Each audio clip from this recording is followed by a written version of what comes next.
In the year 2005, I didn't get lost in a Target.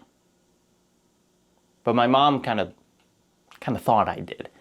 See, she would often bring me along to Target when I was a kid. While she shopped, she would let me go off to where I always spent time, the video game section.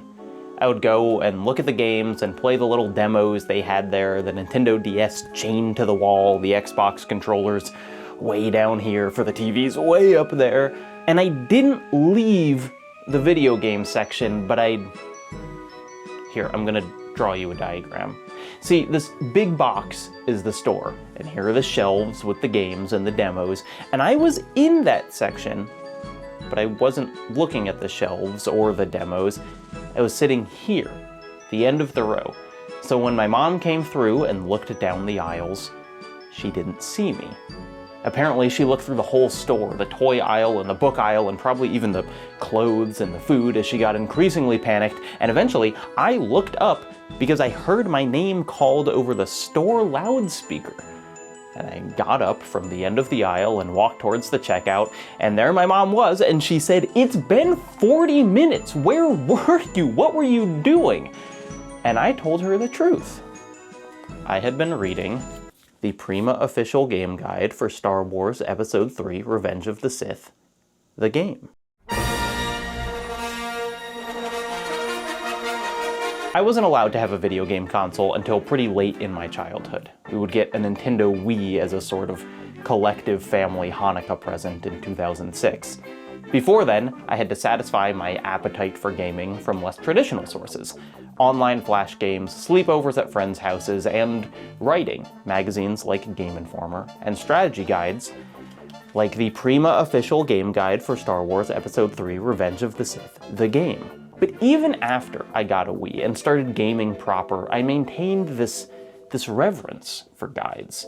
Because there, in hundreds of full-color pages, was the game. Every level, every move, every jump and boss. If I read the guide closely enough, it was almost like I was playing. Here's a couple sentences from page 6 of the guide for Star Wars Episode 3, Revenge of the Sith, the game. In this game, you take on the role of a Jedi and must fight like a Jedi. Unlike other games where you may have a dozen or more weapons you can use to achieve victory, in this game you use a single weapon, the lightsaber. Use this Jedi tool for attacking, defending, and even for cutting through metal to access locked areas. After you learn all of this, you will be ready to fight as a Jedi.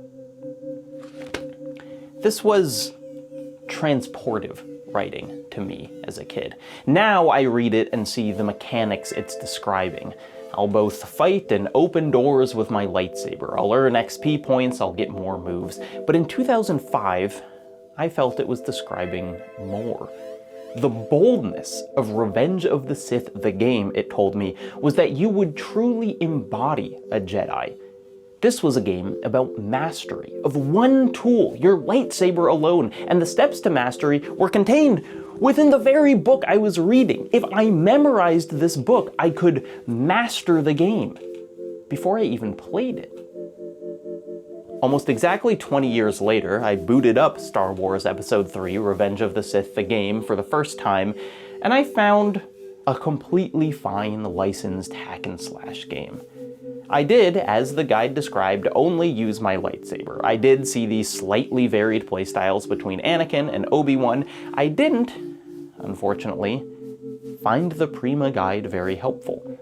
It had very little to say on how I should fill up the skill meter, which determines how much XP you get per kill. It had no tips on what I should level up first, if it was better to invest in a force push or saber throws or a jump attack. It, in fact, gave conflicting information with the game itself. The game told me that to perform a saber shunt, I should move away from my opponent while blocking, but the guide told me I should block and move towards my opponent to successfully shunt. When I faced off against the game's first boss, Count Dooku, neither direction was very helpful.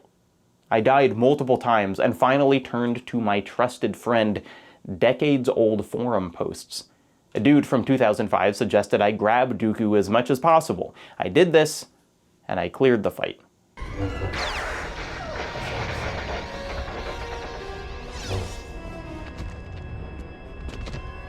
It was disappointing, I guess. 20 years after losing myself in a target to this guide, I find out that it doesn't have all the answers or even as much advice as a thread on Neoseeker. And yet, I still like this book. I like its exhaustive descriptions of enemy types. So General Grievous personally oversaw the development of grappler droids? Cool. I like that it breaks down every move for every character for a completely forgotten multiplayer mode. I like that there are interviews at the back of the guide with producers and stunt coordinators and combat designers for this guide. Star Wars Episode 3 Revenge of the Sith, the game, isn't some middling licensed hack and slash. While reading it, you feel like this is the most important game in the world. This is the appeal of these big strategy guides, I think. Not just that by reading it you can master a game, but that there could be this much to master. That a game could be complex enough that it could fill hundreds of pages, that it could be a world unto its own. And it's not just Revenge of the Sith. If you're willing to really immerse yourself, any game can do that. One of the first full-length books ever written about video games was 1983's Pilgrim in the Microworld by David Sudnow. Pilgrim in the Microworld is a title that evokes Fantastic Voyage or Magic Schoolbus. You might think it will be about shrinking down to explore blood cells or molecules.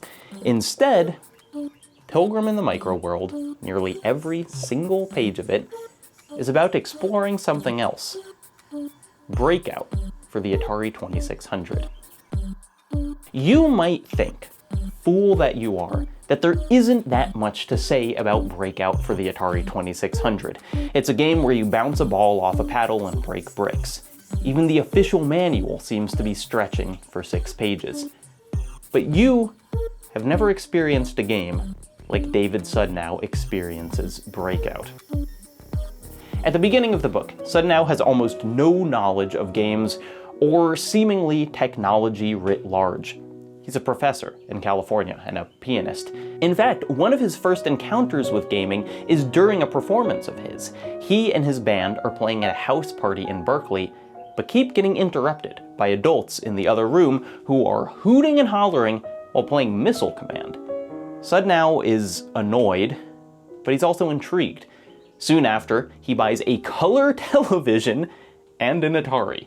In 1983, 90% of households had a TV, 90% of them in color. Sudnow was a holdout, a veritable caveman. But prompted by the experience at this party, he goes to his local electronics store. The store is frustratingly out of Missile Command, and instead the salesman suggests he tries Breakout. Over the next 100+ pages of Pilgrim in the Microworld, Breakout consumes Sudnow's life. And because he is so new to this whole thing, not just to Breakout, but to games and the very idea of manually controlling an electronic device, no sensation is left unexplored. For instance, he's playing with the paddle controller for the Atari 2600, a sort of dial that you can turn left and right to control the thing on screen. I described that in 16 words. Sudnow is not so casual. Line up your extended finger with the lower left corner of the TV screen a comfortable 6 feet away. Now track back and forth several times in line the bottom border and project a movement of that breadth onto an imagined 1.5 inch diameter spool in your hands. That's how knob and paddle are geared, a natural correspondence of scale between the body's motions, the equipment, and the environs presented in the interface. There's that world space over there, this one over here, and we traverse the wired gap with motions that make us nonetheless feel in a balanced, extending touch with things. These 100 words are not Sudnow's description of using a controller. These are the first 100 of thousands of words describing using a controller. Nothing is taken for granted, no hand position, no twist of the dial, no rhythm or momentum forgotten about. And my god, if you think Sudnow is comprehensive on the controller, wait until you read the dozens of pages about how he should look at the screen, where exactly his eyes should rest. Pilgrim in the Microworld is, if nothing else, a continuous reminder of how much we skip over when we talk about playing a game, how even the most comprehensive guide still neglects to detail the role of our fingers and hands and nervous system, our peripheral vision, our transposition of physical inputs into a digital landscape. And then, Sudnow keeps going, sucked into a hilariously familiar spiral to anyone who's ever been obsessed with a game. He starts complaining that Breakout doesn't play fair, that the game will sharply angle some rebounds no matter how cleanly he hits a brick. He's incensed. All right, veer off to the side. I'll wait it out. Mess with my carefully aimed shot. But if you want forgiveness for being a computer, don't put rocks in the snowballs. This is him chiding the game for cheating. I stored the disturbance like you register a lie on the first date and puzzled for a moment over the game's moral integrity. If the programmer could patch up an organizational weakness with a trivial trick like this, where else might there be monkey business? If it was their way to let you feel competent, giving you 3 easy placements and then veering off as if you wouldn't notice it, they were stupid. Anybody could see what was up after a few times at the controls. The tactics didn't speak well for Breakout. What if she lies all the time? But despite his discovery of what we might call game design, he keeps playing. He's determined to pull off a specific sequence, to break all bricks on the side so he can get the ball up on top of the wall and have it bounce around uninterrupted for a while. He tries the sequence over and over and over, resetting the game every time he can't pull it off. He ceases to view Breakout as a game at all. Forget the computer. Breakout was a grid, an object with known fixed properties, no more an opponent than my piano, or a layout of city streets, or a hopscotch pattern on the sidewalk. He wants, more than anything, to clear the board with one perfect ball, to not miss a single time. He wonders if he should get a camera to film himself playing to further improve his skills. He is, in the parlance of our times, learning to speedrun. By reading Pilgrim in the Microworld, I realized how absurd it is to think that you couldn't write a book entirely about Breakout, that we are so quick to ignore the intricacies of our interactions with machines.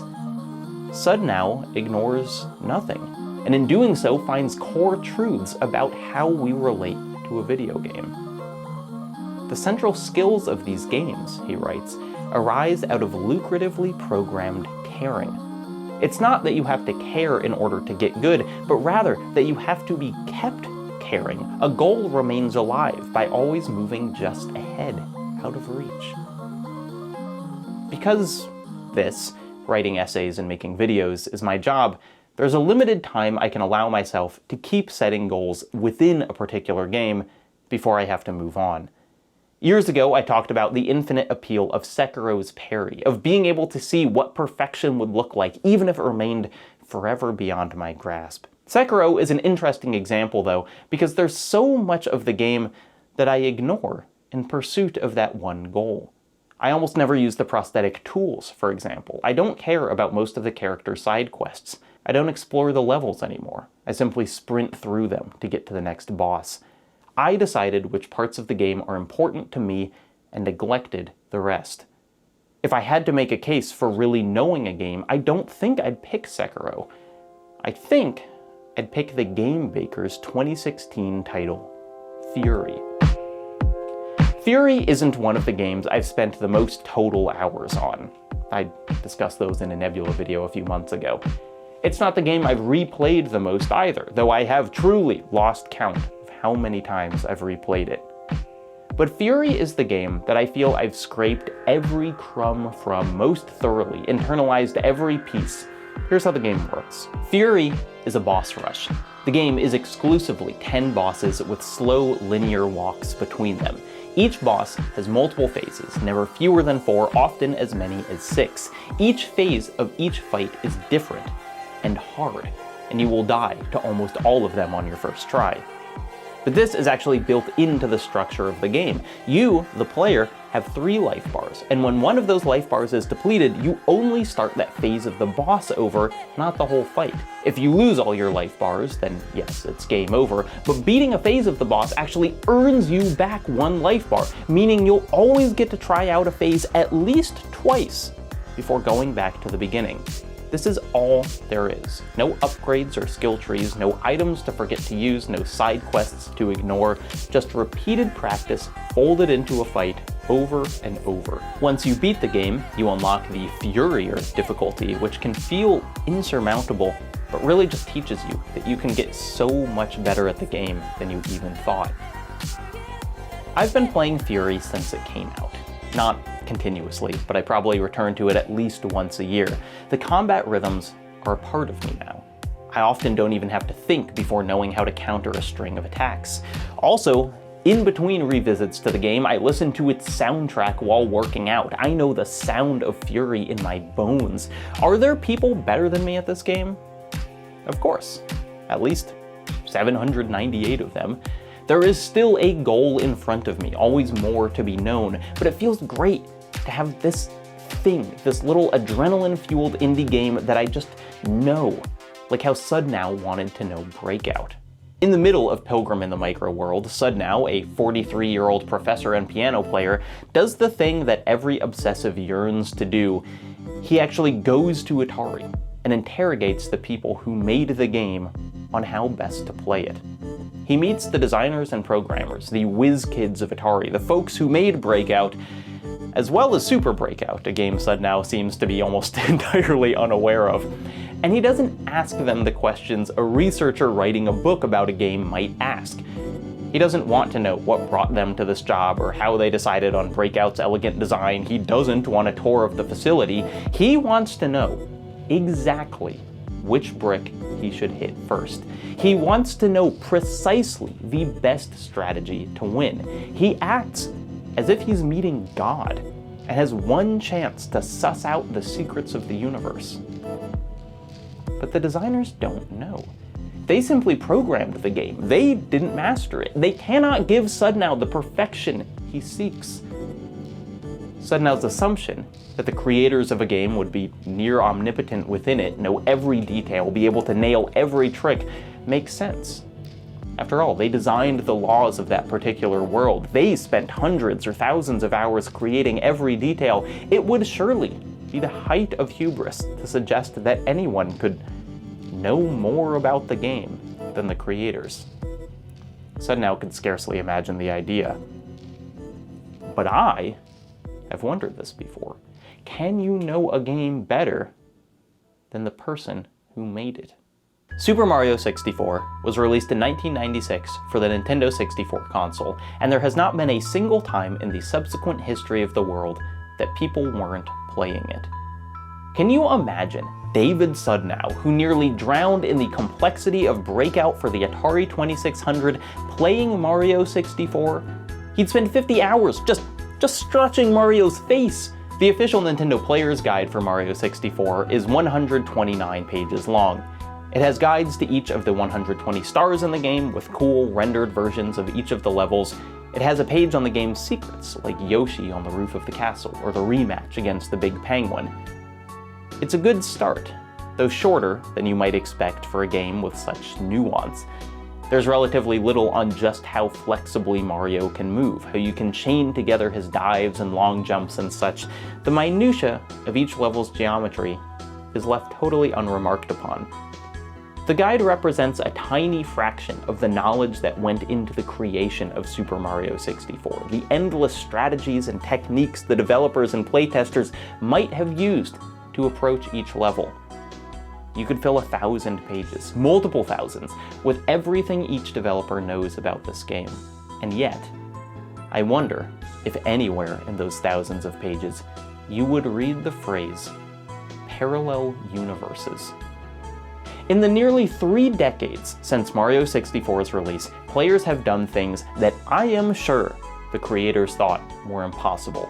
Getting every star in the game in 95 minutes, rolling credits while only obtaining 16 stars or 1 star or no stars at all, leaping backwards upstairs through space and time and solid matter, but the one that stands above all else, to me at least, is playing the game while refusing to touch its most important button. This is what Pen and Kook details in his video, SM64 Watch for Rolling Rocks 0.5 times A presses commentated. which is, I believe, one of the greatest demonstrations of fan devotion to a game ever recorded. What Panenkook shows in this video isn't just a commitment of time or skill, but a knowledge of Mario 64 so mind-bogglingly deep that in the middle of the video, he says maybe my favorite phrase in all of YouTube. Now, you're probably wondering what I'm gonna need all this speed for. After all, I do build up speed for 12 hours. But to answer that, we need to talk about parallel universes.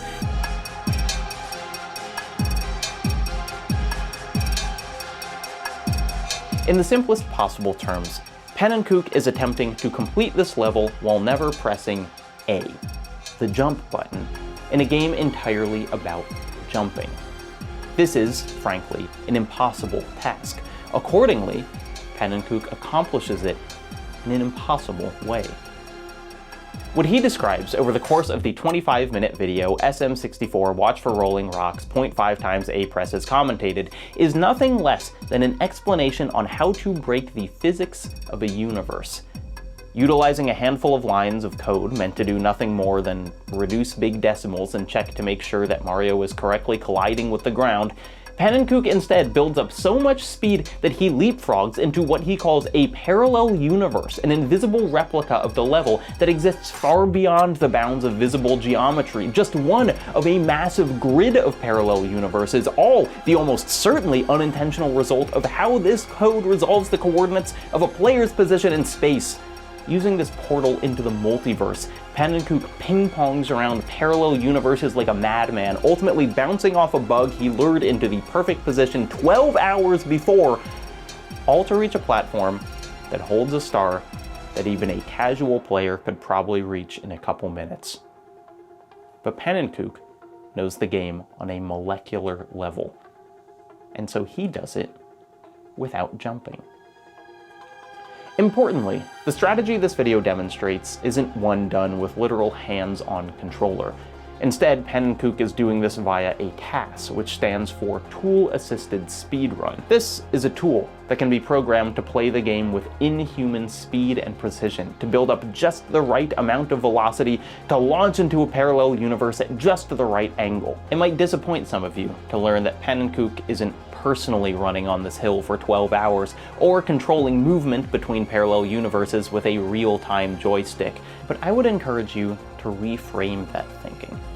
Panenkook's appreciation, his commitment to this game, has moved beyond what is physically possible for a human to perform, and yet that hasn't stopped him.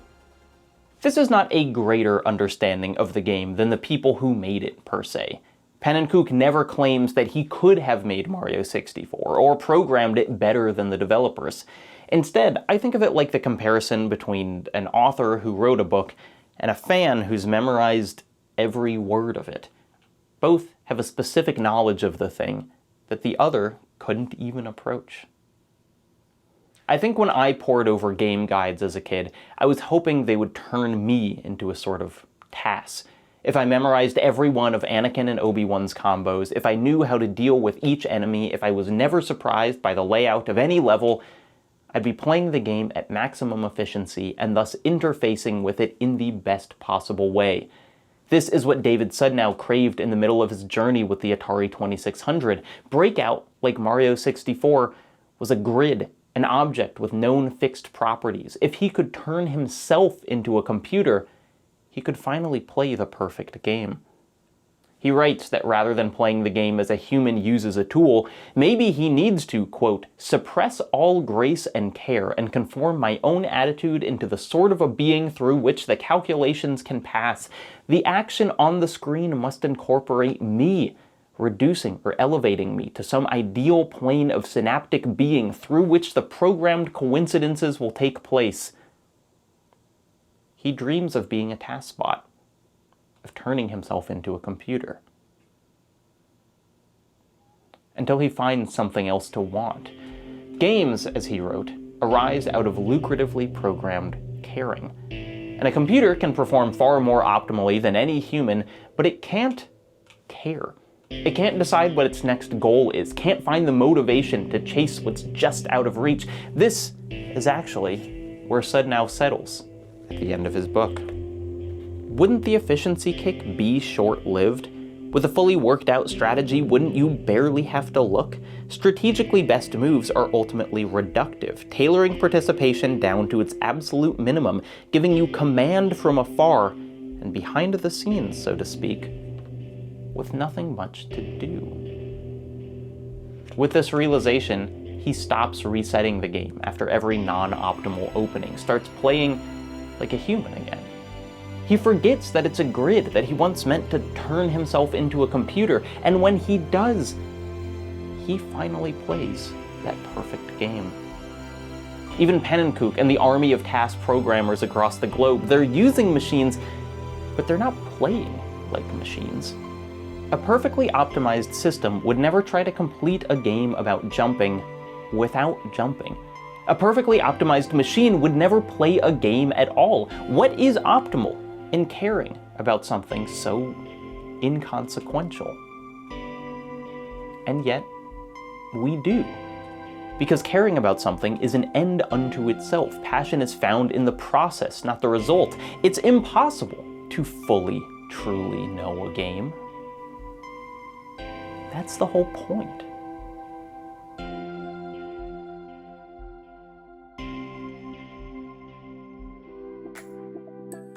Hey, let's get right to it. I've got another video on something completely different that you can watch right now only on Nebula. What is it? Well, let me just say, it's a short essay on trying to obtain a working copy of Danny Boyle's 2007 film Sunshine on Blu-ray.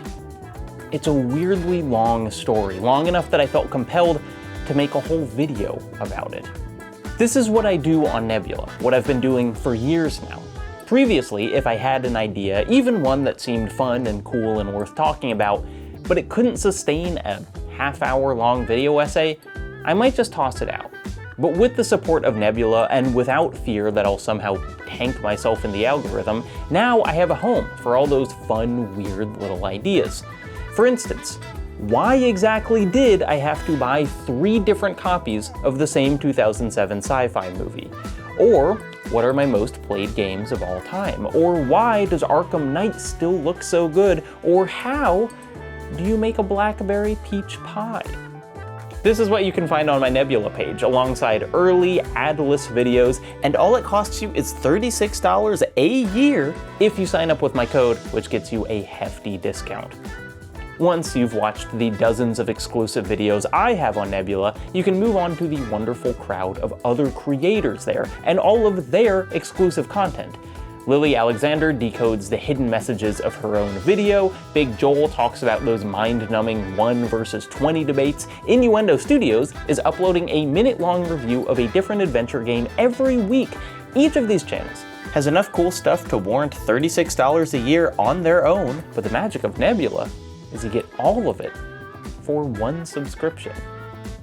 So go with me on my little adventure with the Sunshine Blu-ray, or skip it and search through the years of other videos you've been missing until now.